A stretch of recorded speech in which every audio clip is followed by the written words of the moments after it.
come, and then guide us through a group of development partners who have volunteered this afternoon to present their views.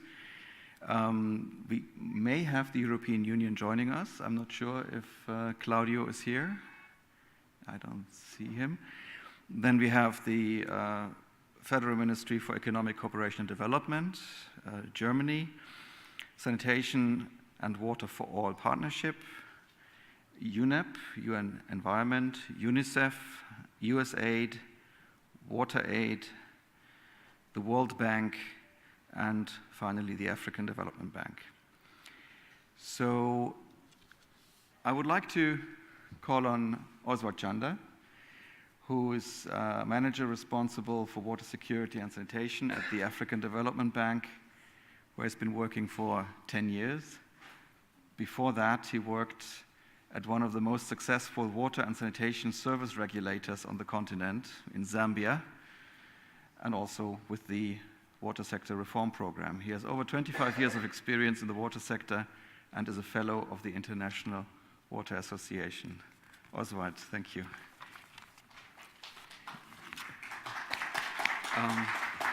Yeah, you can sit here. And we need. Do we have a roving microphone?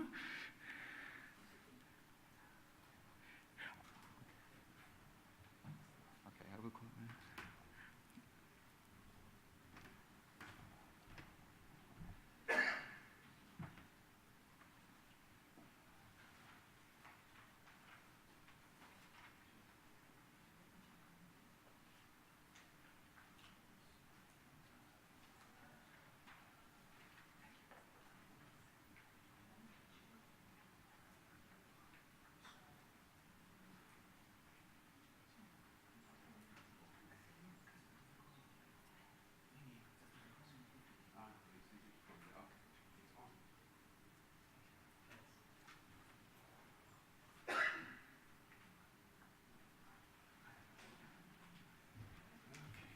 Use this one.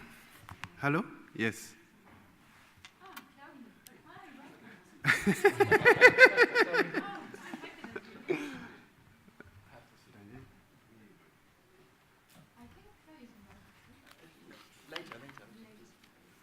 Okay.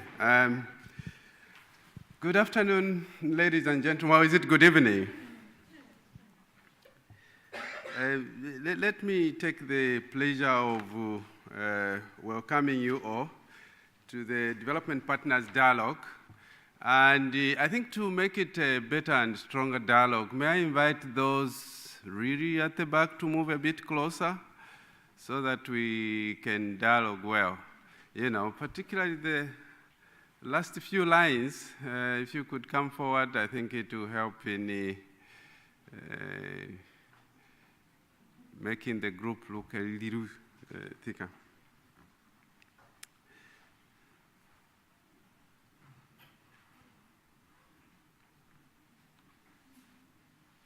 Okay, good. I think I can then continue. So it's my pleasure to welcome you to the Development Partners Dialogue this evening. Specifically, I want to thank AMCAO. Do I see anyone from AMCAO? Yeah, Kitch is there.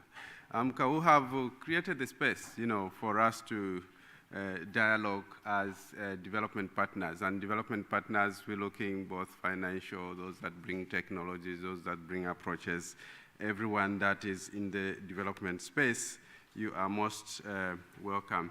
We are aware of the NGO commitments that are very ambitious for sanitation and hygiene, but within the development agenda, it is possible for us to meet these very ambitious targets.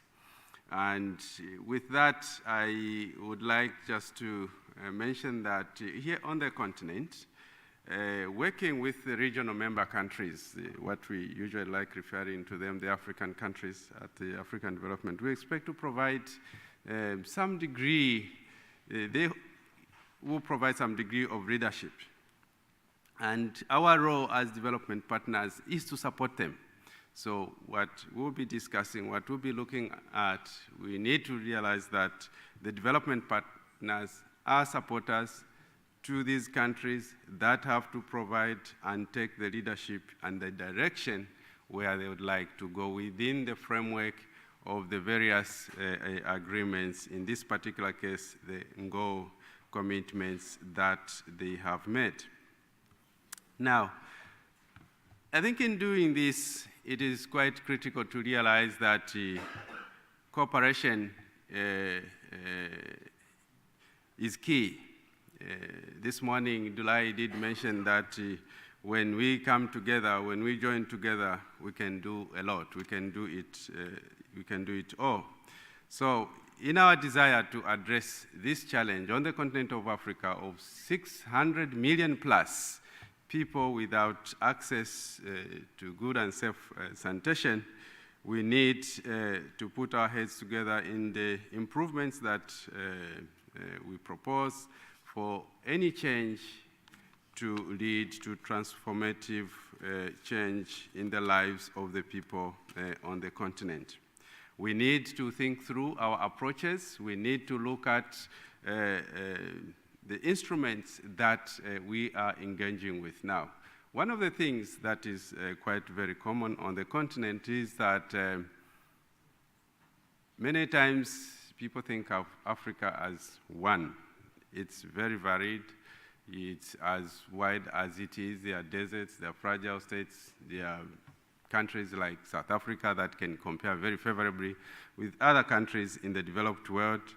We have the north, we have the east, there are conflict regions. So as we come with our approaches, I think we need to sit down and think through together with the countries and see how we can harmonize, how we can make this a perfect fit in the countries for most impactful interventions. I also would like to mention that the issue of budgets is another pervasive thing which many times we need to, as development partners, as we engage, help these countries in ensuring that there is progress being made. The figures that were shown this morning by Ketch, you know, the scope, if you remember the scope, one of the things that was in red from the easy indication were the question of the enabling environment and the financing. You know, the budgets, budgets are printed, no funds are released to the governments. How can we help as development partners in ensuring that these resources that are on paper committed translate into resources going into the development of sanitation on the continent? Now, we know and we have seen from recent publication the progress that we have made. I think in sub-Saharan Africa, Rwanda did us a little bit of pride, having met the MDG targets, but many of the countries are well below 30% of coverage on sanitation. And it's a major challenge. There are huge disparities between the rural and the urban areas that we need to bring to the fore in our discussion with these governments. In supporting them, we need to look at their efforts and try and promote strong, try and support policymakers to include the financiers, of course, the Ministry of Finance, the studies that have been published by the World Bank. We have seen that there is strong correlation between sanitation and economic growth. There is strong correlation between prosperity and improved sanitation. Now, we also have seen the consequences of neglecting improving sanitation. We have outbreaks of cholera, we have outbreaks of waterborne diseases, and these directly speak to the poor sanitation facilities. And the costs, if we are to put a dollar value on these outbreaks, it is quite a very huge figure, and these are the figures that we need to be presenting to the ministers of finance for them to appreciate and prioritize releasing budget for the sanitation improvement. Yes,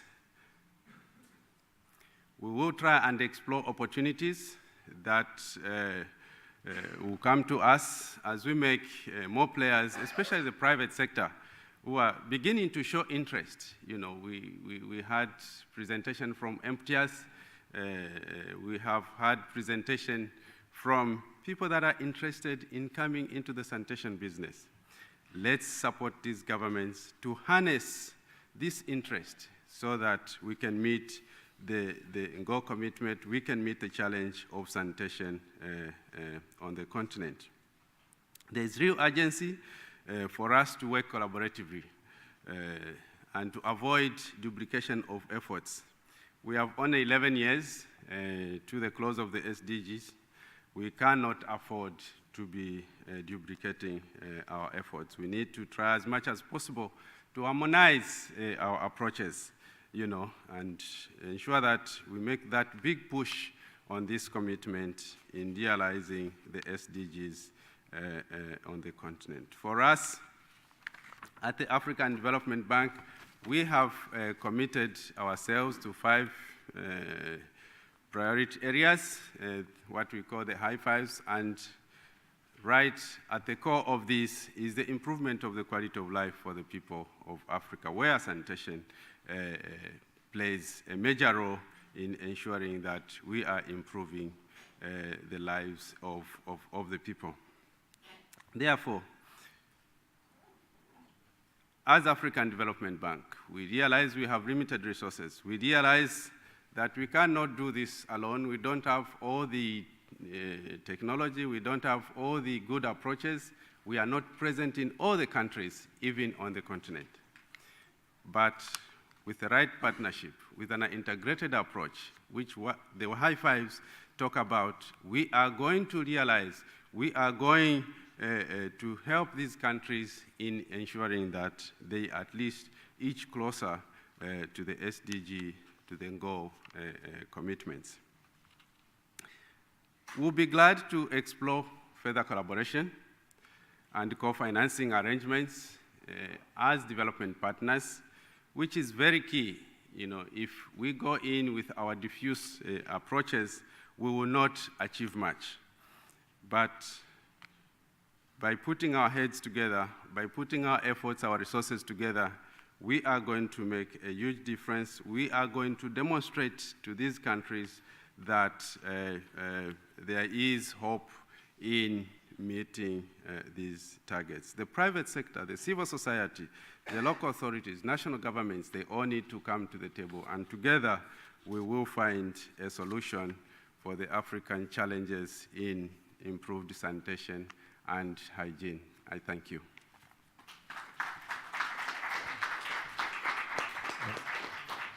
Thank you, Oswald, for setting the scene for this Development Partners dialogue. I would like to now call on Kitch Bauer to explain to us the ASPG. Kitch is the sanitation project manager at the African Ministers' Council for Water. Previously, he worked for WaterAid, and prior to that, he worked for the County Women Association of Nigeria, which we found was a very remarkable assignment. So, Kitch, please explain to us what the APGS is and try to stay within your time limit. And we need, I think, the PowerPoints now. Can I control it with this? Okay. So, thank you very much for coming to the Development Partners Dialogue, and we hope that as Oga Chanda, in Nigeria we say Oga is a boss. As Oga Chanda said, we hope that coming from this, the development partners working in the sanitation space on the continent will have renewed their commitment to support the continent towards achievement of the Ngor commitments for sanitation and hygiene. I just want to walk you through the ASPG, which is an initiative of AMCAO to support to improve the enabling environment. Sorry, to improve the, I think I prefer a mic that I can move. Thank you. Hello? Okay. So, when I walked in, he told me, you have to cut your slides to 5. I said, no, I'll walk through fast, and I hope I can do that in less than 10 minutes. And so I won't walk you through all this. All of us here is the reason we're here. We all know these statistics and the problems we face. And but the reason why this is very important to AMCAO is because in 2013, AMCAO set up a sanitation desk and started some work supporting countries selected across 4 sub-regions in sub-Saharan Africa, 4 countries in 4 sub-regions to improve their sanitation policies, either to develop new ones or upgrade. And we did that work, and we got a lot of learning from that. We did training for countries in those, the sanitation focal persons in those states, a group of people, Chad, Burundi, Zimbabwe, Sierra Leone. Central African Republic was involved at some point, but we didn't continue. Burundi too dropped off along the line because of some reasons. And we learned a lot from that, but also from the Etiquini commitments, which were endorsed by the AU in 2008, and the monitoring system was set up.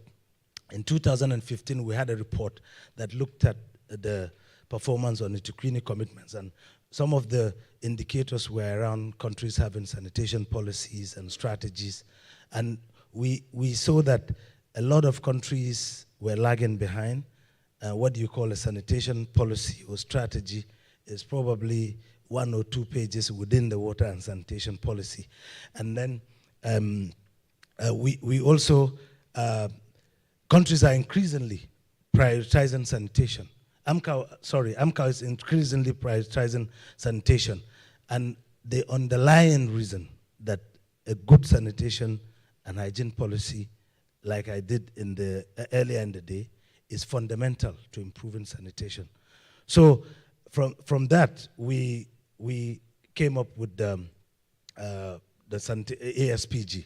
And where we want to be, where we want the ASPG to take us to is for countries to have sanitation policies and strategies that effectively address issues at urban and rural level, that regional strategies can be developed from within that, and regional and state to address issues of sanitation, and then countries can effectively set up national sanitation strategies. So, the ASPG is a process, but it's also an end. And the process will involve bringing different experts with different expertise in sanitation policy and strategy, covering things like regulation, laws, and the like, all of them together, working together to develop the process. It will have a very robust consultation process, and we want to have a set of guidelines that will be used as benchmark for African countries to adopt when developing an inclusive sanitation policy. So it will serve in that end or process. We want to have the minimum standard that you need to have as a sanitation policy that is expected to help you to achieve the SDGs for sanitation and hygiene. And we hope that the ASPG will be endorsed by the African Union. So the consultation has already started with the African Union, so that at that highest political level in the continent, we hope that it will expedite its prioritization and adoption across the continent. So why do we want to have it? Because in the work we did doing policies across those 4 countries and the monitoring that ended, we transited from the MDGs period into the SDGs. We moved from just focusing on access to universal access to safely managed and the likes. And then we need to, there is predominantly lack of clarity on the sanitation policy and implementation strategy and regulatory framework across the continent. So all these gaps we hope that the ASPG will be able to deal with.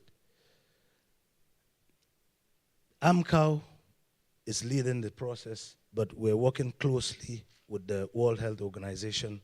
Fiona is at the back there, I think. I hope the light's in my eyes, but I hope I saw her. WHO just developed sanitation guidelines, and they have expertise in developing guidelines, and their expertise in sanitation, we hope that they will support the process. The Center for Water Security and Cooperation. Luke, I hope I got it right this time. Every time I say CSWC instead of CWSC. The Gates Foundation is providing financial and technical support, and member states from the 55 member states of the African Union will be involved.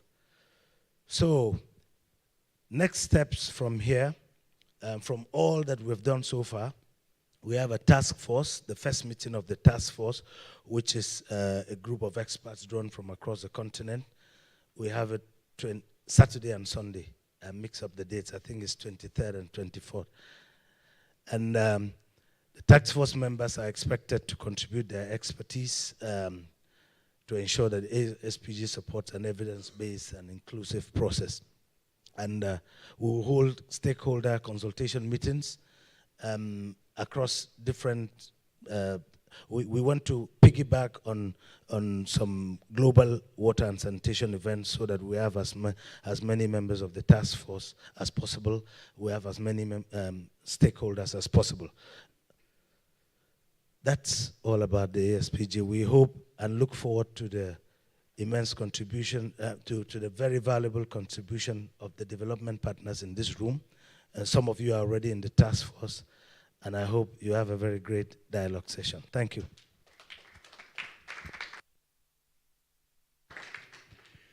Yes, thank you very much, Kitch, for this overview and for keeping time. Thank you. Since this was the only PowerPoint presentation we would be seeing today, I think we may actually now ask our panelists to come to the panel. That is the European Union, Claudio Bacigalupi, Daniela Kral from the BMZ in Germany, Virginia Rove from Sanitation and Water for All, UN Environment, that's Birgui Amizana, and Clever Mafuta of the Grid Arendal, Kelly Naylor from Unicef, Amanda Robertson from USAID, WaterAid, Ada Oka-Williams, the World Bank, Maria Angela Sotomayor, and the African Development Bank, Jean-Michel Aceite. Jean-Michel Aceite. Is that okay? Yeah, it's okay. Yeah. But that's one of the things I don't know. Okay, wonderful. So, again, sticking to our chronological order, not alphabetical order, sorry. You may wonder why I asked people to come up in this order, but it's really just because we didn't have any other idea how to sort this. So in this sense, I would like to ask Claudio to explain to us how the European Union Commission supports the implementation of the Angora commitments, and what, in a few words, and what your key findings are. And to introduce you to our audience, Claudio is the head of the sector water sector. Claudio is the head of the water sector at the European Commission Directorate for Development Cooperation. And before his current role in Brussels, he was head of infrastructure of the European Union delegations in Congo, Ethiopia, and Madagascar. Claudio holds a master's in renewable energies and speaks English, French, Spanish, and Italian. Is that right? Yes. So please, Claudio, go ahead. Good afternoon, everybody. Thanks for the presentation. But unfortunately, it's quite difficult to explain everything in few words. The reality is more complicated than that. So I will start doing saying which are the commitments of the European Union in terms of development action for what concerns water and sanitation. Let's frame that part. I think it's also important. So apart from let's say sustaining Agenda 2030. The European Commission has two other main important issues that are, let's say, committing the development agenda in water and sanitation. The first one is in 2016, the European Union and the 28 member states, for the time being still 28, engaged in a new, it's called the New Consensus on Development. So it was following the Agenda 2030 with all the 17th SDGs, and let's say putting the SDGs together, saying that we didn't have to treat them separately, but in some 5, let's say, windows, one dealing with people, planet, prosperity, partnership, and peace. So linking to those 5, let's say, main arguments, we were indeed recognizing the role of water and sanitation to the development activities, and this is not only related to the European Union as an institution, but also member states. So GSZ or let's say Germany, France, and the others, they also commit to that. So this is really important. We have a political back that says we have to act on that. The second issue, which is more recent, it's in 19th of November last year, so 2018, the European Union Council of Foreign Ministers, they adopted a conclusions on water diplomacy. Basically, it's a document, it's a quite short document, but I encourage you to eventually to read it in internet, giving to water and sanitation, let's say that covers different aspects of water and sanitation, but it gives to water also the tool of creating peace and stability at regional level, and this includes water cooperation, the adoption of water conventions, etc. But then the part that is more related to our subject, it recognized the right to water and sanitation. This is extremely important. It's the first time that at the European Union level, the right to water and sanitation is recognized. And this will bring, and I'm very, I must say, I didn't know that AMCAO and the African Union was already working on that, but we are also working, as Kitch was saying, on some guidelines on sanitation that will bring again to some council conclusions. So the ministers of the European Union will conclude on guidelines on sanitation, exactly as you are proposing in terms of African Union. So I think that this is really something that will set at political level the attention on sanitation. And it's even more important in this particular moment. Let's say we are in February 2019. It's important because before the end of the year, we'll start all the programming cycle of the European Union in all partner countries, so in Africa, Asia, Latin America. For Africa, for instance, the budget which has been proposed to the parliament, it will be voted hopefully during the year, but it has increased of 1.2%, and it should be 32 billion euros.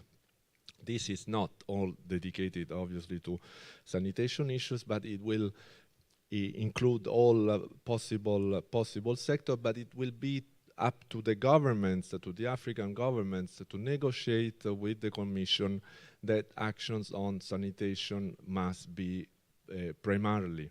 And I do agree with the colleague from the African Development Bank before.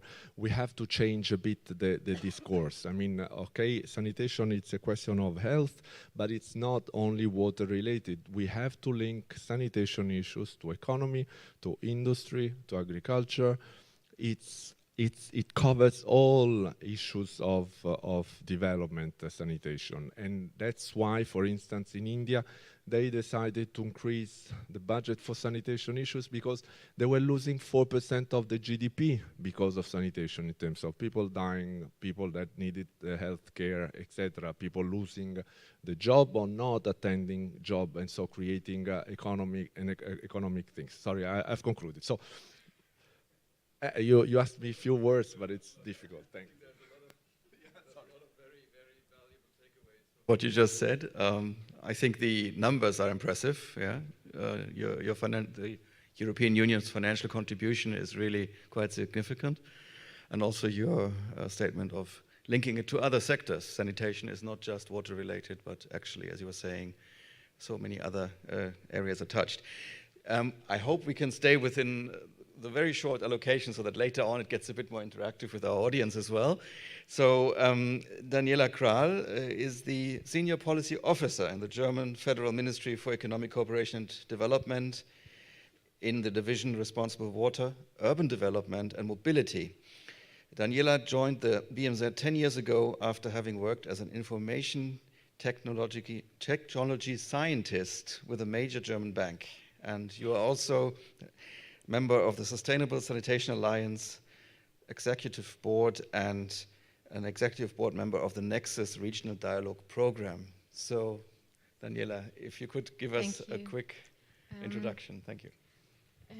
As on behalf of BMZ, I wish us to recognize here explicitly again the President of AMCAO, AMCAO's governing Honorable Emmanuel Tony Ondo, Minister of Water and Energy in Gabon, AMCAO's governing council, then the executive committee, the technical advisory committee, and the secretariat, spearheaded by the executive secretary, Canisius Kanangire. I come back to this because it's important to recognize the work of AMCAO for us. Of course, and furthermore, I wish to recognize the African Development Bank for hosting this dialogue. With the amalgamation of the Africa-SAN Conference and the Fecal Sledge Management Conference 5,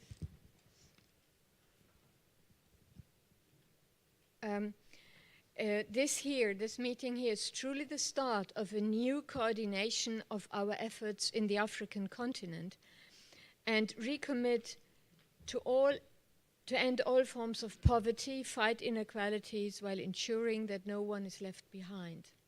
So we should not forget the one really in need for sanitation solutions.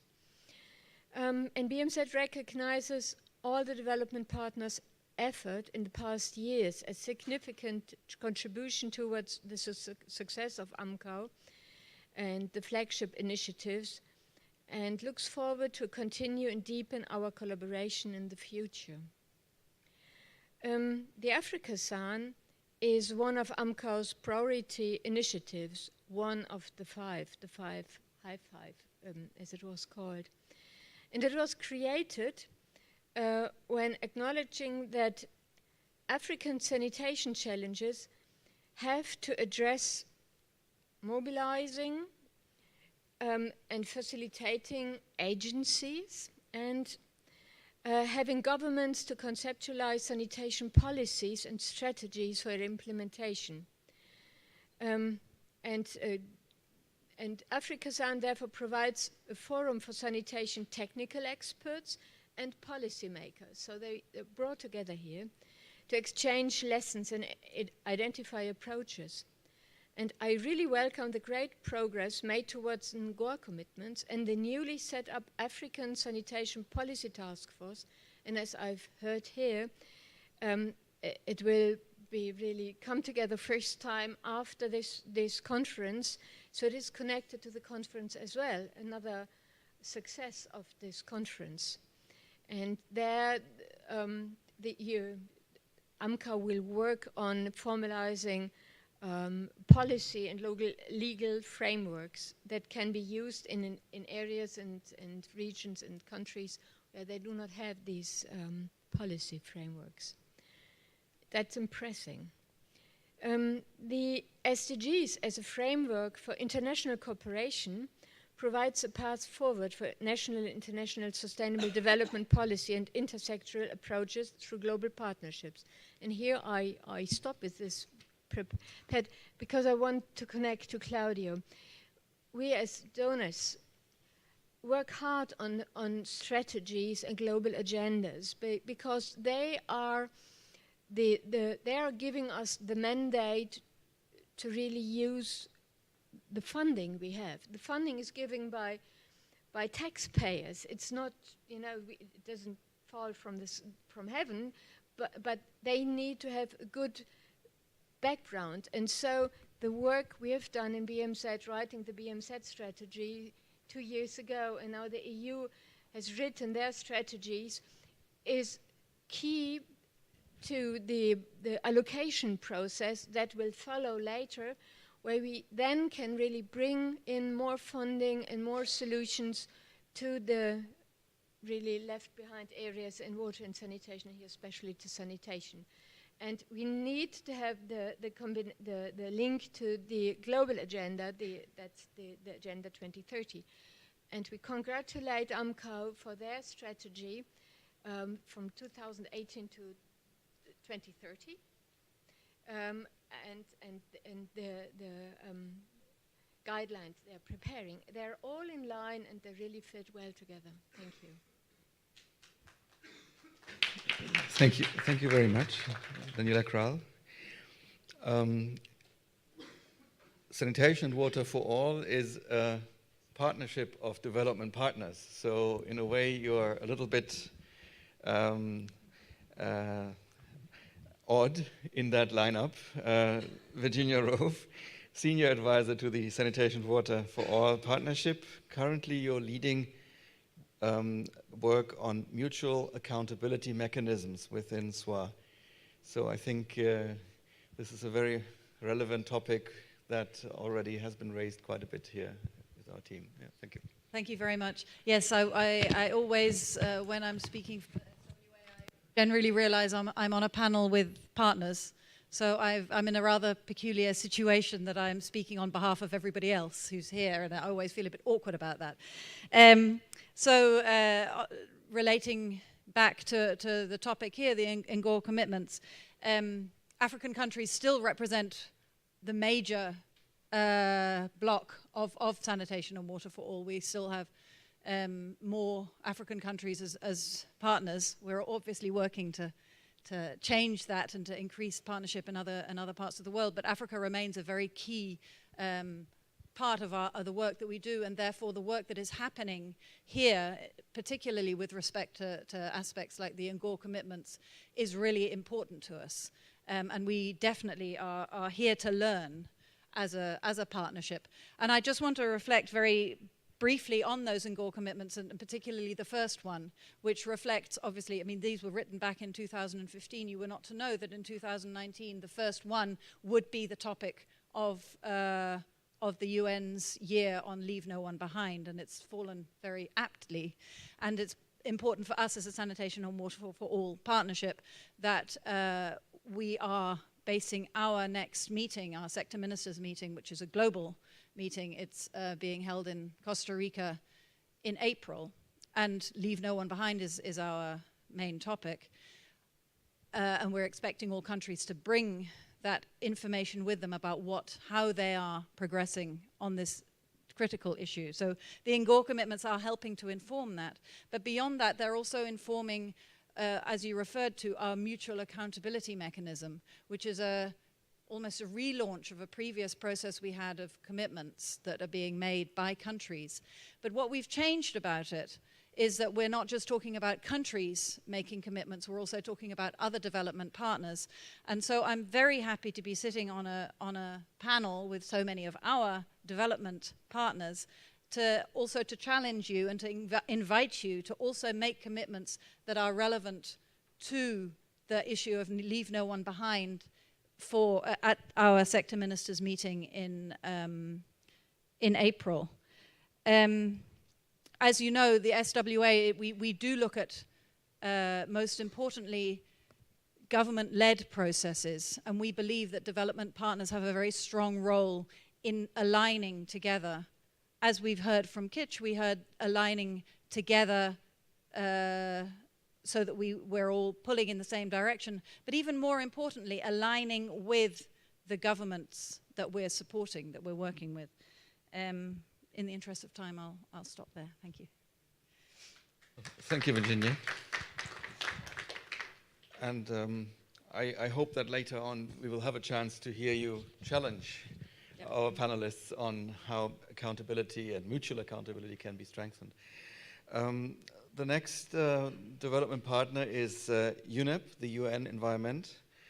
Biggie Amizata Diallo works in Nairobi and brought with her a colleague from Grit Arundel to talk on a specific project. But I think first you would like to mention a few things on how Unep is supporting the Angora commitments.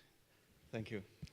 Yeah, thank you. I would like to say that the UN Environment Program is really working on kind of supporting the countries back on, based on first, not only the Angora Declaration, but also the UN SCAP. You remember the UN United Nations Secretary General set up the water and sanitation for all from 2006 up to 2015 and came up with recommendations on how really to deal with the issue of water and sanitation. This really pushed the UN as a whole to take wastewater and sanitation services at a kind of higher agenda.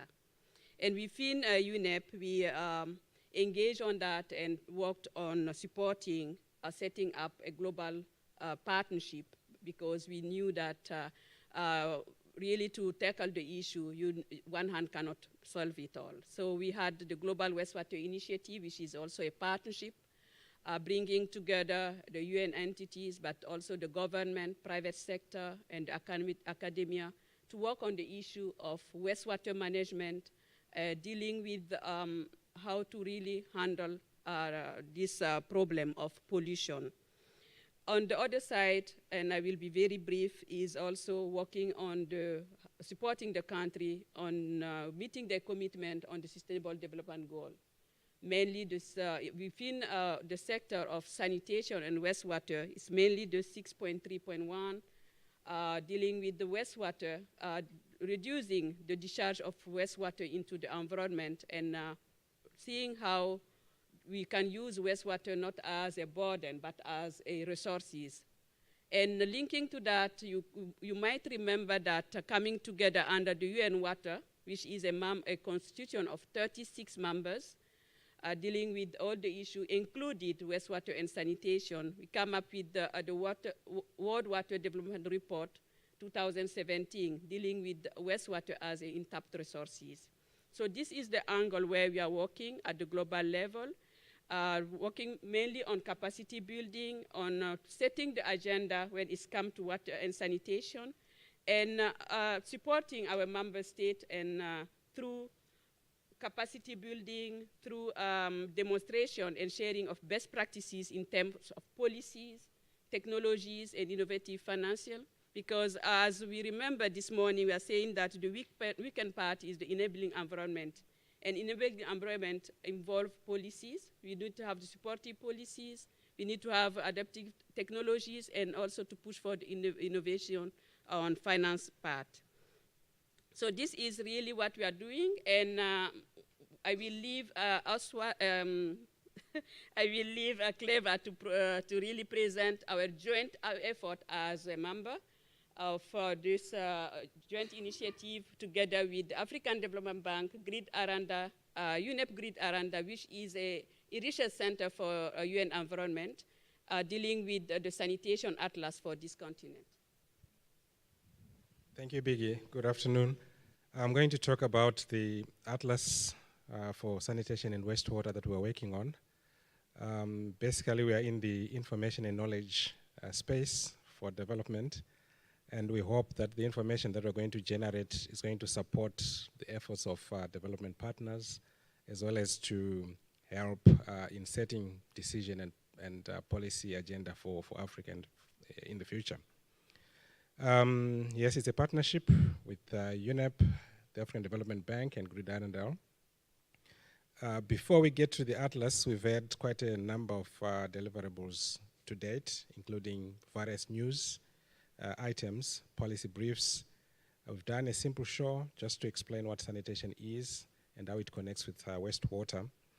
We have also done a story map to showcase the basically sanitation as it relates to Africa.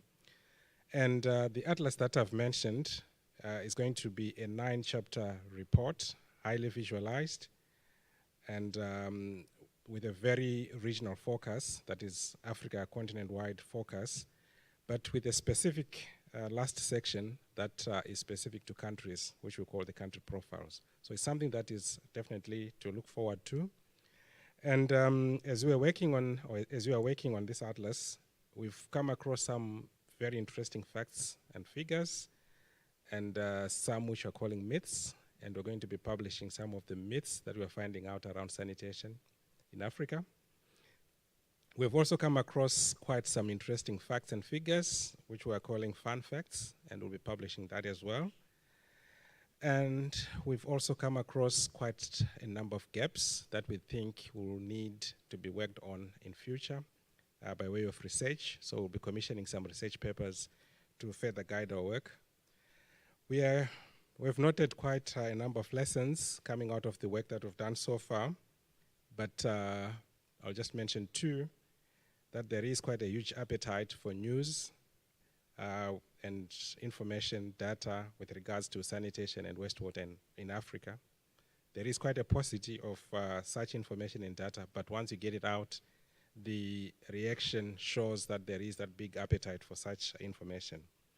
We've also noted that there is quite a big multiplier benefit if you come up with a good product, and maybe one of the good products that we've done so far is the simple show on sanitation, which has had quite some significant uptake by prominent people, scholars, and so on, and has also been acknowledged by big companies such as Esri. I'll leave it at that. Thank you very much. Yeah, thank you, Biggie, and thank you, Clever. I would like to move to Kelly Naylor. Kelly is the Associate Director of Unicef for Water, Sanitation, and Hygiene, and has been in Africa for quite some time, in Dakar, where she was responsible for 24 countries. She's the chair of the Rural Water Supply Network. So Kelly, please. Great, thanks so much. I was kind of doing the alphabet, and it's amazing that we have so many agencies with S, T, U, V, W. So I guess it's right for sanitation and water. So just really quickly, I think a lot of people know UNICEF, but just maybe really quickly, why is UNICEF in water and sanitation? So, I mean, we're the UN agency that's working on the mandate for the implementation of the Convention on the Rights of the Child. And so our kind of, entry point into the sector is on child survival and development. So just, at global level, kind of what we're doing on sanitation, in our current strategic plan over the next 4 years, we have targets to reach at least 60 million people with basic sanitation, and to contribute to 250 million fewer people practicing open defecation. We have a game plan for ending open defecation, where we've done analytical work to identify the 26 countries that have over 85% of open defecation. And so we have kind of prioritized those countries as areas where we're investing in sanitation. At the regional level, we've been committed to working with AMCAO for many years. We find the Africa-SAN platform to be extremely valuable for the country dialogue and South-South learning. I used to live in Angora, so I have a particular commitment to Angora. We've been part of the Africa-SAN International Task Force, part of the coordination unit. We co-chair with USAID the monitoring and learning subcommittee. We were part of the Angora baselines that took place in 39 countries, and worked again on the sub-regional meetings and bringing country delegations here. So we've been pretty involved in this process. In terms of our work in countries, we work on sanitation, we work on WASH in over 100 countries globally, and about 50% of our global program is in Africa. So 50% of our staff, probably over 50% of our spend is in Africa. So it's extremely important for UNICEF. Maybe just really quickly, I think 3 priority areas where we're working within the Angora commitments to really kind of accelerate progress in countries. I think the first one, again, coming back to our child rights, is working on progressively eliminating inequalities, as Virginia said. And we're a dual purpose agency, so we work on both humanitarian and development. So one of our focus here is really looking at implementing SDGs in countries with fragile settings and protracted crisis to reach the most vulnerable children, and also a strong focus on monitoring, which is commitment number 9. We're also looking at long-term system strengthening, and so our programming is aligned with the Sanitation and Water for All building blocks. So we're really trying to use the building blocks as a platform for common language at country level on system strengthening, and trying to move from kind of a perspective of attribution towards more of a spirit of contribution towards overall country progress. And then the last point is we're really trying to look at this issue of capacity development, and I think this is a huge area, just when we look at the kind of explosive progress that sanitation is going to need to make. And I think that just as kind of a challenge to all of us, how can we engage more in developing capacity to build kind of a dignified professional sanitation workforce in both the public and private sector. I think just lastly, I think I wanted to close up by just saying a few things I think we can do better. I've been thinking a lot about this. I think we all think, what can we do to do better?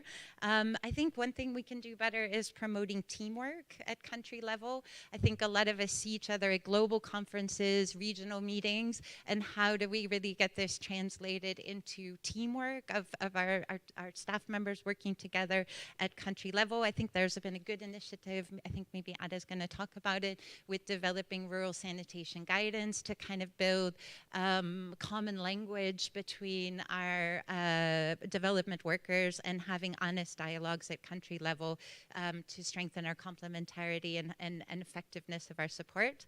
The second one, I think, is I think we should keep sharing, I guess, the lifting for what I was calling sector public goods. And I think this is a really good example. And how do we all share and kind of keeping the Africa Sand movement going forward. And this takes a lot of work. So how do we as development partners continue to come together around these kind of platforms? And then just the third one is I also coming back, I think since I joined the global office, I've been to like a ton of meetings. And so how do we really create a strong narrative between what's happening at global level, regional level, and country level so that there is coherence, especially when we're leveraging political leadership so that we can be kind of driving progress in kind of a coherent pathway. So thanks a lot. And next is U.S. U.S. Yes. Then Amanda Robertson of USAID. You are the Senior Water Advisor at the USAID Africa Bureau in Washington, and you're there responsible for the strategic direction of USAID in the water and sanitation field. But you've also worked with foundations such as the Rotary Foundation and Hafer International in the Planning and Monitoring Department. So thank you for giving us a quick impression of what you think USAID is doing to implement Angora. Sure. And so, of course, as everyone talks, my brain starts bouncing around in my head, and I have to decide where it's going to settle. Perhaps the best place to start is reflecting back on my fellow panelist remark regarding grounding things in strategies. And I think the last year has been a really big one for USAID in that the U.S. government as a whole released a whole of government strategy around water. And then in correspondence with that, USAID released its own agency plan. And I think a couple of things to highlight within that are really supportive of everything that's being discussed here is that the first objective within that agency plan or that agency strategy is governance and financing, and really pulling that out as an objective in and of itself to be working rather than simply embedding it or assuming it's within everything. And then the second one is sanitation and hygiene. And we intentionally pulled sanitation and hygiene out above water supply and water resources management to really try to highlight the importance of it, both for our partners as well as our country offices.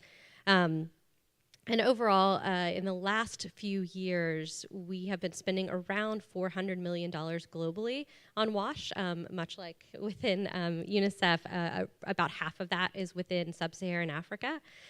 We continue to raise the importance of, driving more funds towards sub-Saharan Africa, and it is certainly something that that Congress would like to see us doing more of as well. So I think, we're all on board with trying to really prioritize sub-Saharan Africa within our programs.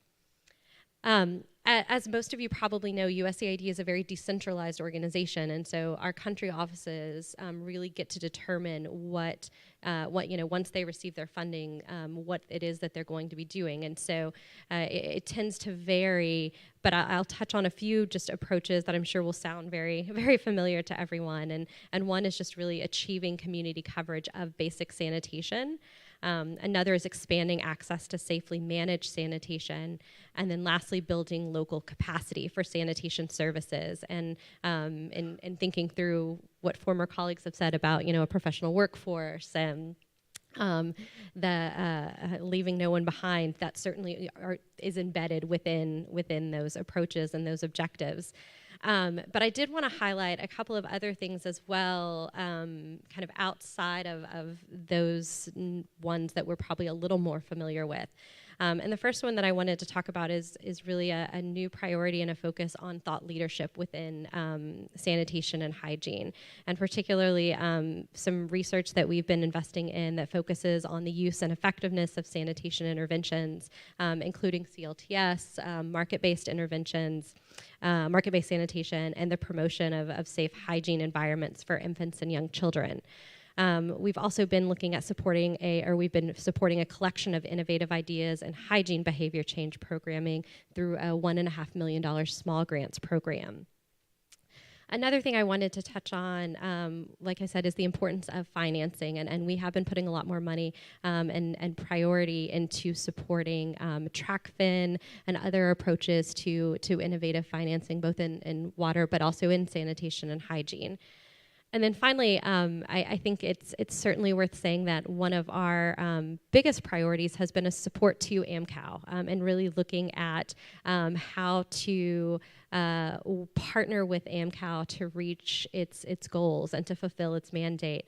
And I think, you know, one of the things that we're most proud of is the work that I think we've undertaken with Unicef to really create the 39 reports, hold the regional workshops around the Angora commitments, and that has led us all here today. Being able to serve as a sub-theme convener here and support the work over the past 6 months to a year to really hold those workshops, get those reports, have these conversations that will culminate in the country dialogues tomorrow morning, I think is something that we certainly are very proud of. And I think I'll end by just simply saying that one of the things that we've also tried to really invest in and prioritize is partnerships. And, you know, looking across the stage and you know, I've already referenced UNICEF, but also, you know, trying to play a larger role within sanitation, water for all, and working with WHO Glass and, you know, just a number of partners to really figure out how can we bring our strengths together rather than trying to kind of go it alone. And so I certainly hope that others see that, you know, as a shift that we've been making as well. So with that, I'll hand it over to the next person. Thank you. Well, thank you very much, Amanda. Kelly already mentioned a cooperation between WaterAid, Plan International, and UNICEF. And Ada Oko-Williams, working with WaterAid, is able to tell us a little bit about the guidance notes that came out of this cooperation as a practical example of how this cooperation can have benefits. Thank you. Thank you very much. And well, I work for WaterAid, and with WaterAid, we kind of work with almost everyone seated around, I mean, on the panel right now. And so most of the things that you've spoken to are very relevant, and, you know, we can relate with it because particularly when Kelly spoke about your strategy in New York and all that, I looked at my notes, I'm like, that sounds very much like WaterAid's global strategy, and I see why we work together very closely because we kind of have common agenda. But bringing it back home here and relating it to how the work that we do and how we support the continent, and particularly AmCal. I'd like to just mention that as an organization, we do have a particular agenda and a strategy around our engagement with the African continent. We do have a Pan-African program with very clear objectives, and a strategy and very clear objectives of how we engage. And we draw from that, working through our regional programs on the continent, West Africa, Southern Africa, and East African regions. We work through those programs on the continent to really engage with AmCal, and also mobilizing and bringing on board support from the global organization. Also like to mention quickly too, as WaterAid, how we do engage. One of the things we do, we also co-chair the Rural Sanitation Subcommittee with African Development Bank. And we wish that we have the kind of results that the monitoring group have, but we're getting there, right? Well, in terms of particularly in demonstration, practical demonstration, we recognize that no one agency can actually address the sanitation challenge, not on this continent, not globally. And therefore, we work in very close collaboration with partners. Some of them, and on this particular note, I'm going to be speaking about the work that we've been doing in the last 2 years with UNICEF and Plan International and Plan UK. I started with Plan USA, then Plan UK came on board, so I'll just call it Plan International. Well, in that space, we've been able to pick up the issue. We recognize that with the SDG, the demand for what is required by 2030 definitely, you know, has gone beyond what we were doing with in the MDG eras.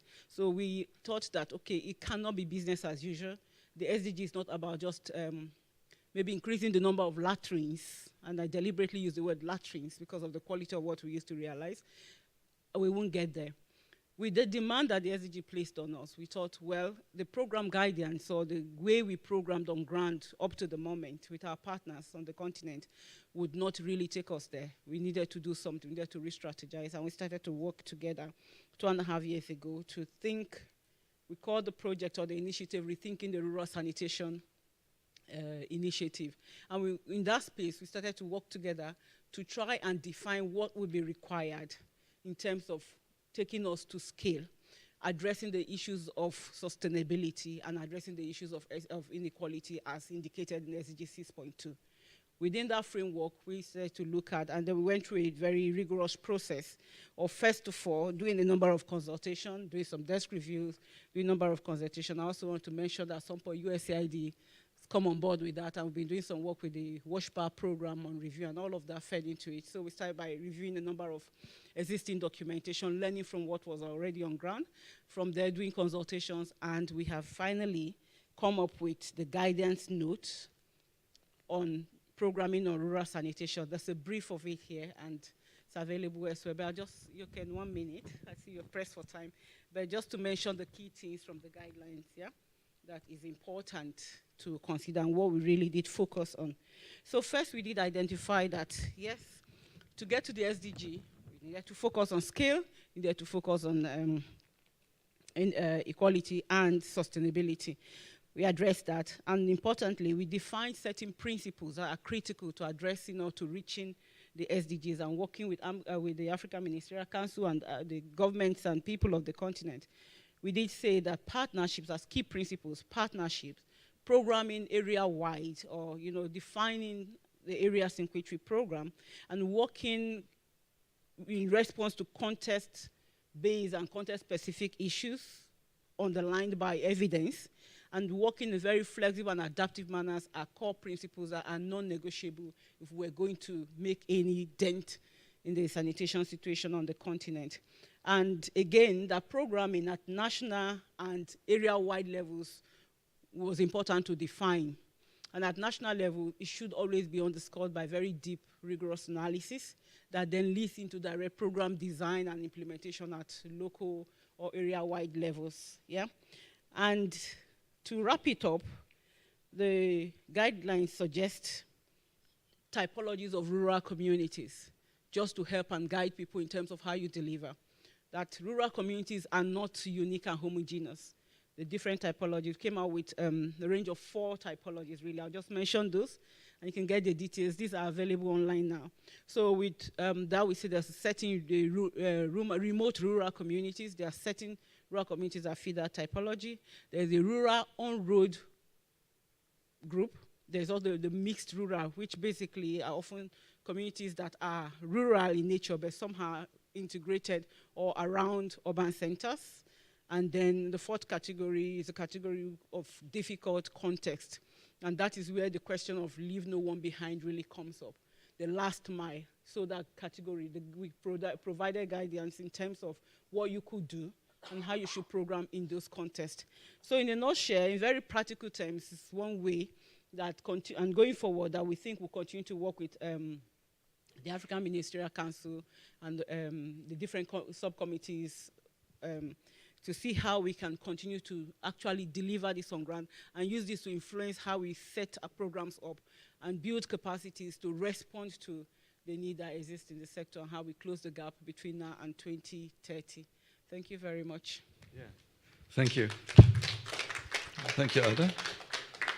And remarkable to see that you really took a conscious decision to focus on rural service provision and reflecting the fact that as we speak today, 60% of the population live in rural areas, and in 2030 it will be about 50, but still a large number of people. We are almost reaching the end of our panel. I thank you all for your patience, but I think we've been on a very interesting trajectory here. Maria Angelica Sotomayor, World Bank Practice Manager for the Africa region, but beyond Africa, also the leader on sanitation globally at the World Bank. So with the W, you come pretty much at the end, but I think that everybody's very curious to hear what you have to say. Thank you. Okay, thank you for the opportunity, and thank you for staying until the very end. The World Bank is pretty much engaged and committed into the Angora commitments. For those who know, we are part of the water global practice of the World Bank. And within the global practice, sanitation is our largest business line. Only in Africa, we are now have a pipeline and our portfolio of $3 billion, US dollars, which is only for Africa. And we are basically the largest financier of sanitation in Africa as we speak. And our aspiration very much aligned with the Angora commitments. However, we know we cannot do it alone. And we have been, for the past few years, been engaging with many of you to have some goals that I think are part of this or come from this commitment, which I think is more aspirational and driving force for all of us. The most important one is moving towards open defecation free Africa. We work in large urban, small towns and rural areas. We recognize that we cannot do it alone, and we have been having a lot of leadership in the thinking of approaches like the citywide inclusive sanitation approach, that together with academia, with partners like WaterAid, Plan International, Gates, we are been trying to develop and then working with all of you take them at scale. We are for learning from many of the pilots and many of the initiatives that others are doing, but our mandate is to implement at scale.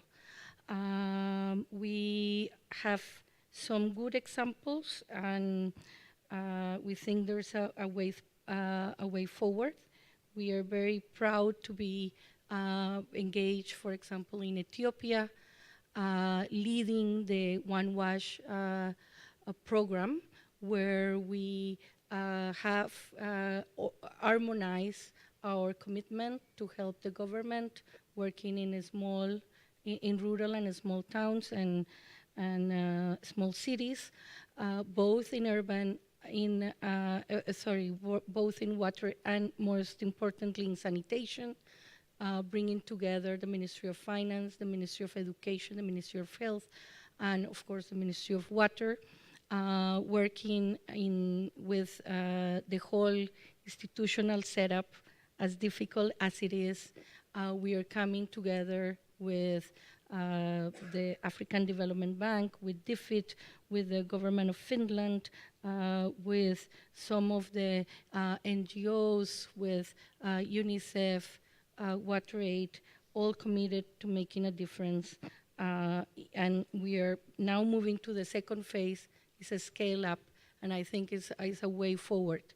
In other countries where we are very committed, in Nigeria, we have developed a lot of the analytical underpinnings. We did the WASH poverty diagnostic in 18 countries around the world. One was Nigeria, which with our support, India is moving towards open defecation free, and Nigeria will, we hope not, but would probably be the largest open defecator in the world. So it's a priority for us, it's a priority for many of others in the panel. And we have worked together very strongly with the government to prepare an action plan. The government has declared a state of emergency, and we have rallied with other development partners to follow and join us to help the government have a way forward. UNICEF, WaterAid, African Development Bank, USAID, and others have been engaged, and we're using this analytical power that the bank brings to rally many of you in the panel to help the government work in a unified way towards achieving these goals. We are all about capacity building, helping in policy dialogue. In other countries, we are helping the sector through what we call policy financing. We are working with the private sector. In many cases, is the local private sector who is doing the FSM plans, who are doing the heavy lifting in small towns, and we are to work with them, to support them, to help the governments have policies to bring them, for example, in terms of subsidies for on-site sanitation, where we are also putting some analytical flagship on how we go about to deal with subsidies, how we engage with governments in that difficult area where there's not necessarily a unified position.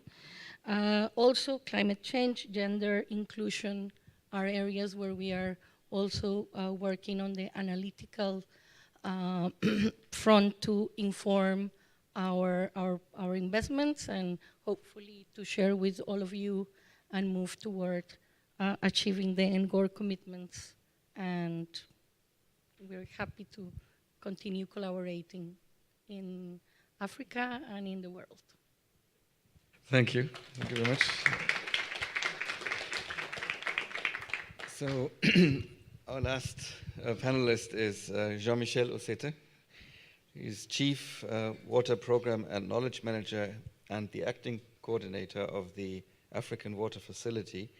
Before joining the African Development Bank, Jean-Michel was a Director General at the Water and Sanitation Department in Congo-Brazzaville. I suspect that Jean-Michel is going to speak in French, so those people who don't speak French want to angle one of those headsets. Jean-Michel has promised to be very, very brief, but he has to talk about 3 flagship initiatives. So it's a real challenge, but I'm sure you can do it. Thank you. Merci beaucoup. Je vais parler en français parce que, comme vous l'avez remarqué, depuis qu'on a commencé la session, on a fait travailler qu'un seul interprète. Celui qui a parlé, celui qui a traduit de l'anglais en français. Je pense que ce serait gentil qu'on fasse travailler le deuxième interprète qui va traduire du français en anglais.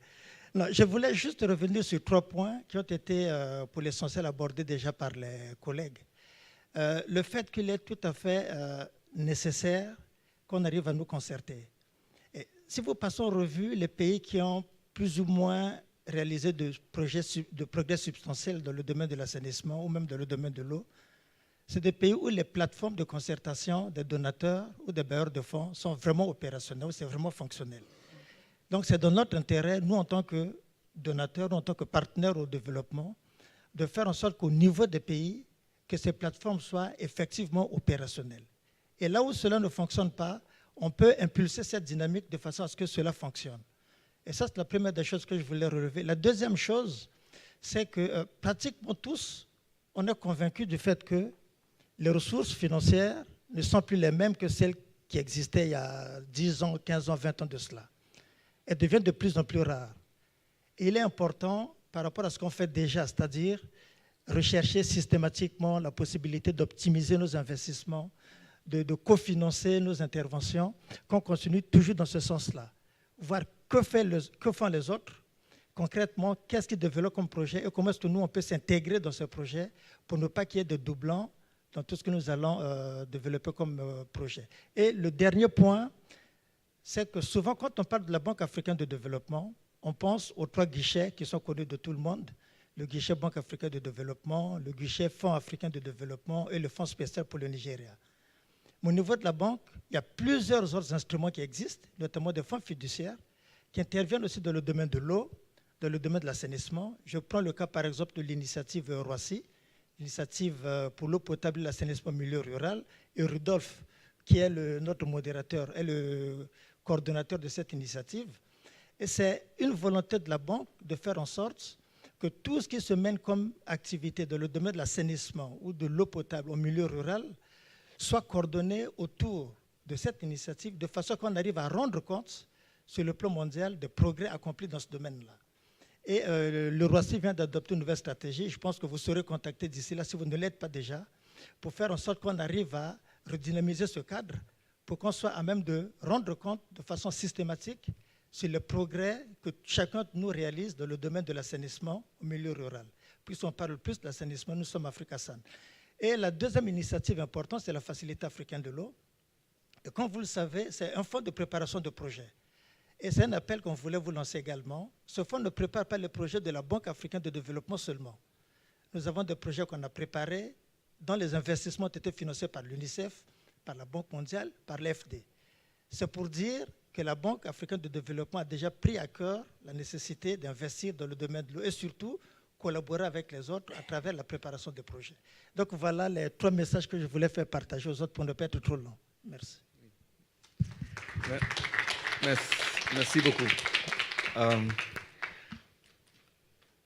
We have exceeded our time limit, but I think we should, if you're okay with that, reward our audience by giving them the opportunity to ask a few questions, because I'm sure that all these different approaches that were presented here will provoke some questions, maybe some doubts. So I would just suggest that maybe we collect three to 5 questions and see how the panel can respond to that. There's 2 microphones. I can see Fiona there in the back, and maybe after Fiona we move over here. Oh, the other one is... Monsieur, vous commencez. Okay.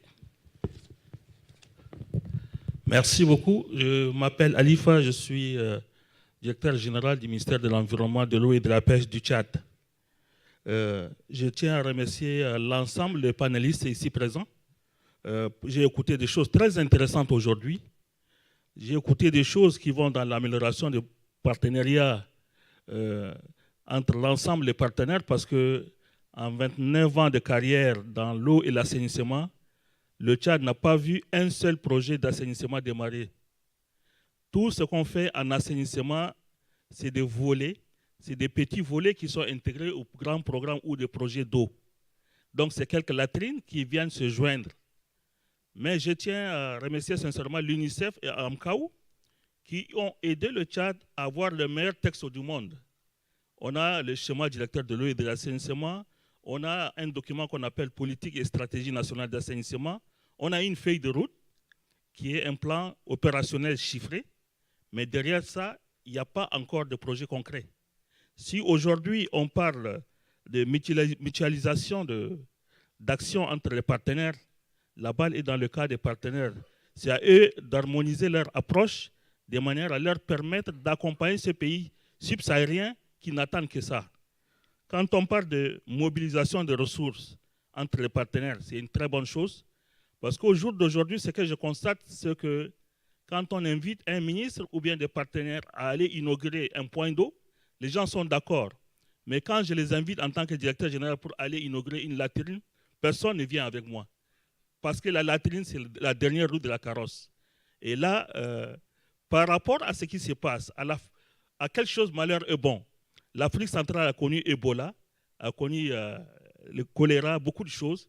Et aujourd'hui, on se rend compte que les gens prennent conscience et l'assainissement est en train de prendre sa place au soleil. C'est une très très bonne chose. Et j'ose espérer que tout ce qui a été dit ici puisse être mis en pratique un jour. Merci beaucoup. Thank you. I think Fiona, and then there was another question. Ok, moi en fait, je vais commencer par faire une remarque pour répondre à monsieur, parce que je vous entends, mais j'aimerais donner un exemple positif. Et notamment, Amanda Robertson de l'USAID l'a mentionné, L'OMS, depuis quelque temps maintenant, encourage le développement des comptes de la santé au niveau pays, les comptes WASH au niveau pays. Et j'aimerais juste dire qu'il y a un cofinancement dans certains pays et un copartenariat pour soutenir la capacité technique qui inclut WaterAid, la Banque mondiale, qui inclut l'Unicef, qui inclut l'USAID et d'autres. Et là, je crois qu'on a un exemple, et je vais en arriver à mon premier point. Et là, je vais passer en anglais, juste pour être sûr que... There's several things that have been said during this dialogue which I think are amazing, but we need to walk the talk. Now, Virginia, you mentioned the mutual accountability mechanism. Accountability. We all need to be accountable. Sorry, I forgot to introduce myself. I'm Fiona Gore from WHO. We're all accountable to governments, to our people, with the money, the taxpayers' money. I think Claudio mentioned this. Several others mentioned the taxpayers' money. We all are accountable. And just through the GLASS initiative, where country governments are informing the global monitoring through their information, the External Support Agency is also informing through the information. And I think, Virginia, you said with the Costa Rica and the SWA Sector Ministers meeting happening in April, we need to make not only countries accountable, governments, but also us as development partners. And I include WHO and others in this. And I promise I'm not going to look at you because some of you still owe me an ESA survey. But some of you on that stand have provided it to me, so I won't look at you. Yep, that's my point. Thank you. We have another contribution or question from the floor. Yeah, good. 1, 2. I am Ulrike Pokorski from GIZ, and I wondered about your commitment from UNICEF to reach 60 million people with basic sanitation, knowing that the SDGs stipulate safely managed sanitation and there is only 11 years to go. How is that going to work out?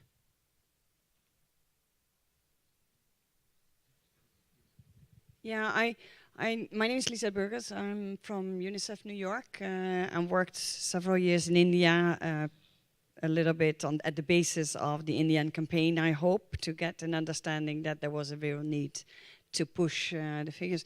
My question is a little bit based from the field experience. We learned that we need to be closer to the ground with implementation that is context specific, and with loops, I mean better data and monitoring systems with loops that allow for learning and course correction. And that's, I think, the basis of what Ada was talking about, of the guidelines. At the other hand, we have these results-driven approaches. And how do we find a solution for really supporting countries to have an area-based or a systems-based approach to move forward? And so how do we make sure that we're there for the longer haul as partners, allowing the countries to build up their capacities within the systems? I think that's an area that needs to come out in the declaration very strongly, that we need to be there to support the governments and the systems, but to go as close as possible where corrective actions can be taken. And there's a lot of us still to be learned every day.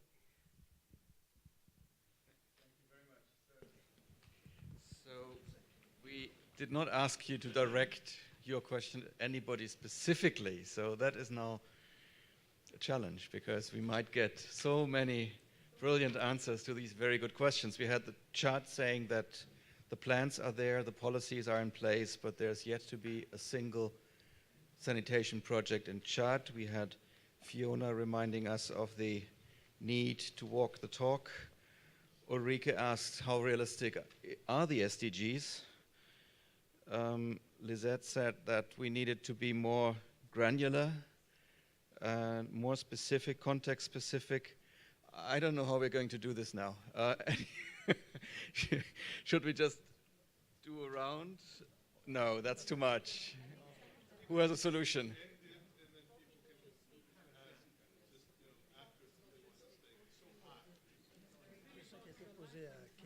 Okay, so we ask Kelly to give us one quick answer at all these questions, and then we break. Thank you very much.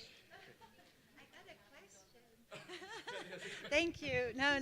I'm happy to answer my question. Thank you so much. So just maybe for the target, and maybe I misspoke, but it's 60 million with at least basic. And so the reason there is, I mean, a lot of our focus has been on ending open defecation and moving progressively up the sanitation ladder, but we're also working on moving towards safely managed. And I think one of the big things that we've had challenges with is that, for example, in West and Central Africa, we only had 2 countries that were able to measure safely managed sanitation. So this is a very short-term strategic plan. It's 4 years. We're halfway in.